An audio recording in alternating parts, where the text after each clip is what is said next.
The song you're about to hear is the voice of this woman, recorded almost 100 years ago on a bulky machine powered by a truck engine. The language in this song is thousands of years old, and many people at the time of this recording dismissed this language as poor English. But there was one man, one linguist, who did not believe this, and him deciding to record this song not only changed a family's life, but everything we know about languages.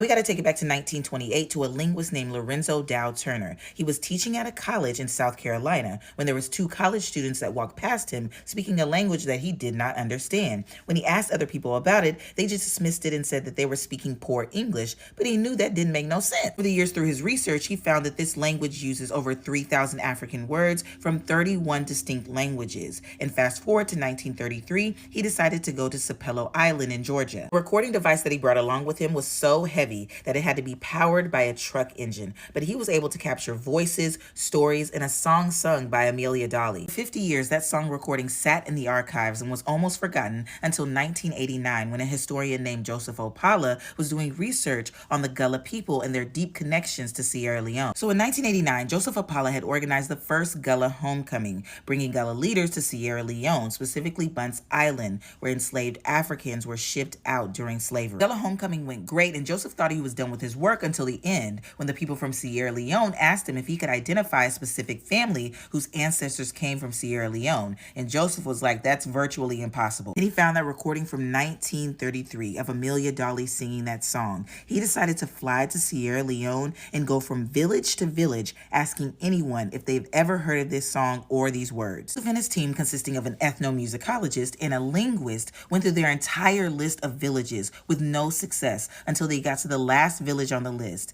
They get to the village, play the song, and a woman starts singing along. She says, "My grandmother taught me this song. This is the oldest song we know." As I began to play the recording, to my astonishment, these women began to sing along. He was so excited he flew right back to the United States, straight to Georgia, to look for the children of Amelia Dolly, the woman who sang that song, and he found 69-year-old Mary Moran, her daughter. Joseph and his team shared all of the information that they found with Mary, and Mary shared her family history as well. And of course, she did not forget that song and sang it to them. And it had a little beat to it. And I thought it was something to dance by, and I would dance by the song, not knowing it was a funeral hymn, until I went to Sierra Leone, Africa, and learned that it was a funeral hymn. But when I was a little girl around 9 and 10, I would dance by it. But now I learned better since I knew it was a funeral.